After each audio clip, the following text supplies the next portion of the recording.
بسم اللہ الرحمن الرحیم الحمد للہ وکفی وسلام علی عبادہ الذین اصطفى اما بعد۔ بیان یہ کر رہے تھے کہ کن چیزوں سے روزہ نہیں ٹوٹتا۔ کئی چیزیں ایسی ہیں جن کو اکثر ہم میں سے بہت سے لوگ جن کو مسائل معلوم نہیں ہوتے وہ یہ سمجھتے ہیں کہ ان چیزوں سے روزہ ٹوٹ گیا، لیکن روزہ ٹوٹتا نہیں ہے۔ تو پھر وہ کیا کرتے ہیں، بغیر پوچھے ہی خود بخود کھانا پینا شروع کر دیتے ہیں کہ بھئی اب روزہ تو ٹوٹ گیا تو اس لیے کھانے پینے میں کوئی حرج نہیں ہے۔ اس لیے یہ بالکل صحیح نہیں ہے۔ جب بھی کوئی ایسی بات پیش آئے تو ہم کسی سے پوچھیں یا اس کی تحقیق کریں، اس کے بعد فیصلہ کریں کہ آگے کیا کرنا ہے۔ ان میں سے ایک چیز، جیسے روزے کی حالت میں کسی کو نکسیر آ گئی، نکسیر پھوٹنا جس کو کہتے ہیں روزے کی حالت میں، تو اس سے روزہ نہیں ٹوٹتا۔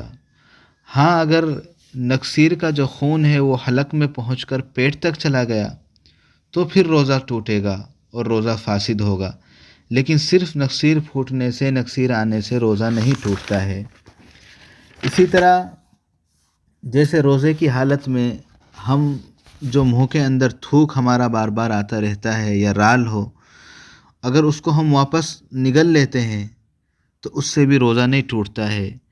بہت سے لوگ جو ہے وہ تھوک سے پریشان ہو کر تھوک کر پریشان ہو جاتے ہیں۔ وہ یہ سوچتے ہیں کہ اگر ہم تھوک نگل لیں گے تو روزہ ٹوٹ جائے گا، تو یہ صحیح نہیں ہے۔ اگر تھوک ہم نگل لیتے ہیں تو اس سے روزہ نہیں ٹوٹتا ہے۔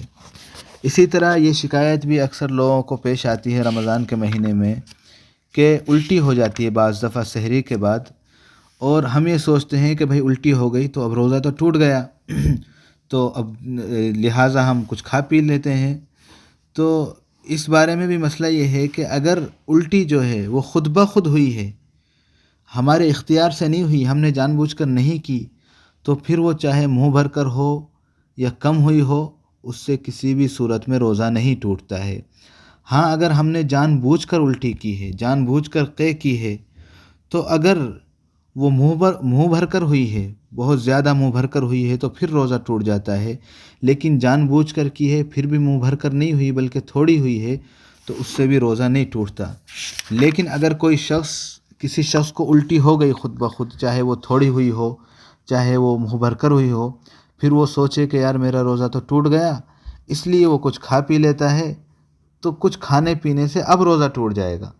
پہلے تو نہیں ٹوٹا تھا، لیکن اس نے بغیر کسی سے مسئلہ پوچھے اپنے دماغ سے جو ہے یہ سوچا کہ میرا روزہ تو ٹوٹ گیا ہوگا، تو پہلے تو نہیں ٹوٹا تھا لیکن اب ضرور ٹوٹ جائے گا کیونکہ اب اس نے جان بوجھ کر کھا پی لیا۔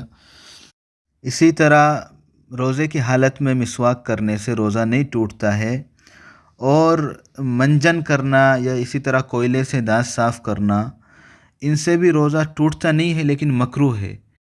اور اگر کوئلہ یا منجن جو ہم کر رہے ہیں اس کا ذرا سا کوئی حصہ ہمارے حلق سے نیچے پیٹ میں چلا جائے تو پھر روزہ بھی ٹوٹ جاتا ہے۔ احتیاط اسی میں ہے کہ ہم مسواک کا استعمال کریں اور مسواک سے دانت صاف کریں روزے کی حالت میں۔ بلکہ مسواک میں یہ ہے کہ اگر نیم کی مسواک ہے اس کا کڑوا پن منہ میں معلوم ہوتا ہے جب بھی روزہ مکروہ نہیں ہوتا۔ اسی طرح اگر نہاتے وقت بغیر اختیار کے پانی خود بخود جو ہے کان میں چلا جاتا ہے تو اس سے بھی روزہ فاسد نہیں ہوتا ہے۔ اسی طرح انجیکشن لگوانے سے بھی روزہ نہیں ٹوٹتا ہے۔ اسی طرح گلوکوز چڑھوانے سے بھی روزہ نہیں ٹوٹتا ہے، البتہ بغیر کسی عذر کے، صرف اس وجہ سے گلوکوز چڑھوانا کہ تاکہ مجھے طاقت حاصل ہو جائے، تو یہ مکروہ ہے، بغیر کسی عذر کے چڑھوانا مکروہ ہے، لیکن روزہ اس سے بھی نہیں ٹوٹے گا۔